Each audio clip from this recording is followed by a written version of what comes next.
because as you people wrote pretty well, they caught the assassin. যুদ্ধ থেকে পালানোর পথ খুঁজছে আমেরিকা।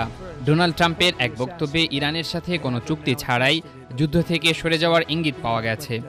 ধারণা করা হচ্ছে যুদ্ধ আর মাত্র বড়জোর 2 থেকে 3 সপ্তাহ স্থায়ী হতে পারে। FBI, all of the people that worked on that, but they did. Yeah, please. Trump আরও বলেছেন, আরব দেশগুলোই যেখানে যেখানে তার সেনাবাহিনী আছে তা সব সরিয়ে নেবেন। আর হরমুজ প্রণালীর উপর ইরানের নিয়ন্ত্রণ 100% মেনে নিতে বাধ্য হচ্ছে ট্রাম্প। তিনি বলেন, আমার সকল বাহিনী সরিয়ে নিলে ইরানও হরমুজ প্রণালী ধীরে ধীরে স্বাভাবিক করে দিবে। মূলত বিশ্ব তেলের বাজারে চরম সংকট তৈরি হবার প্রেক্ষাপটে তিনি এমন মন্তব্য করেছেন বলে জানিয়েছেন আন্তর্জাতিক বিশ্লেষকরা।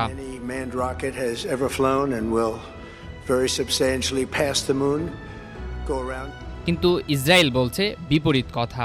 তারা বলছে আমেরিকা যুদ্ধ থেকে সরে গেলেও সরবে না ইসরায়েল, আর এই প্রচেষ্টা অব্যাহত থাকবে যতদিন না ইরানের রেজিম পরিবর্তন করতে পারে। এদিকে দুতিয়ালি চলছে। পাকিস্তানের পররাষ্ট্রমন্ত্রী ইসহাক দার চীনে গেছেন যুদ্ধ বন্ধ করার মিশন নিয়ে। 5টি বিষয়ে তারা যুদ্ধ বন্ধ করার শর্ত নির্ধারণ করেছেন। তার সার কথা হলো তাৎক্ষণিকভাবে যুদ্ধ বন্ধ করতে হবে এবং আলোচনার টেবিলে বসতে হবে। ইরানের পক্ষ থেকে বলা হয়েছে, আমরা 1 এপ্রিল থেকে নতুন টার্গেট ঠিক করে নতুন কৌশলে আক্রমণ চালাবো। সেই টার্গেট হলো আরব দেশগুলোতে যেসব আমেরিকার হাইটেক কোম্পানির অফিস কারখানা আছে সবগুলো উড়িয়ে দিব। তারা Boeing, Google, Facebook, starling, Tesla সহ যুক্তরাষ্ট্রের 18টি মূল্যবান অর্থকরী এবং উচ্চ হাইটেক কোম্পানির নাম দিয়েছে।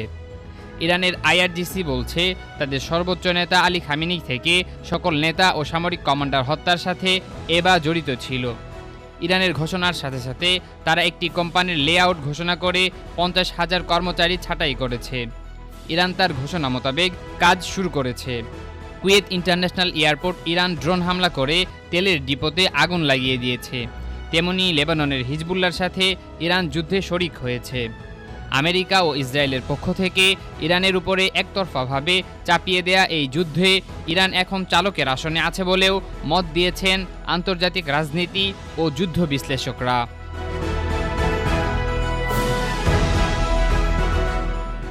মারুফ বিল্লাহ, আজাদির খবর।